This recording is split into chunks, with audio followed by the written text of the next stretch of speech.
8টা প্রকল্প গ্রহণ করি। এর মধ্যে একটা উচ্চ পঞ্চবলী গুরুরাম উচ্চ বিদ্যালয়ে 2 লাখ টাকা অনুদান দেয়। আর বাকি টাকা দিয়ে আমরা 7টা প্রকল্প গ্রহণ করেছি।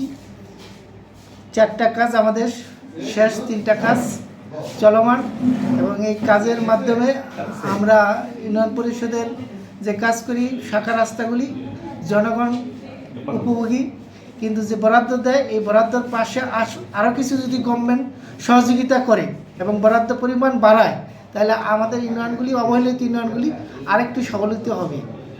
আমাদের কাজ করতে বর্তমান কোনো বাধাগ্রস্ত নাই। এস্টিমেট উপজেলা ইঞ্জিনিয়ার থেকে হয়, আমরা এস্টিমেট অনুযায়ী কাজ করি, কিন্তু আমরা আইনের বাইরে এখন কাজ করার কোনো সুযোগ নেই। আমাদের ইউনিয়ন তো নড়িয়া থানার সর্বোচ্চ অবহেলিত ইউনিয়ন। 14টা ইউনিয়নের মধ্যে আমার ইউনিয়ন যে সর্বোচ্চ অবহেলিত এবং একেবারে নড়িয়ার দক্ষিণ প্রান্ত। তাই আমাদের অবস্থান ইউনিয়ন পর্যায়ে দীর্ঘদিন থেকেই আমরা বরাদ্দ কম পাই। আমাদের ইউনিয়নটা অবহেলিত, আরও বরাদ্দ প্রয়োজন হলে আমরা মোটামুটিভাবে সাধারণ জনগণের দুর্ভোগটা বাড়ি বাড়ি যাওয়ার মতো একটা রাস্তা, শাখা রাস্তা এগুলি করে দিতে পারি যদি বরাদ্দ গভর্নমেন্ট বাড়ায় দেয়। আমাদের কর্মসূচি নড়িয়া উপজেলাতে আমাদের জন্য না, সারা নড়িয়া উপজেলায় কর্মসূচি বন্ধ হয়েছে।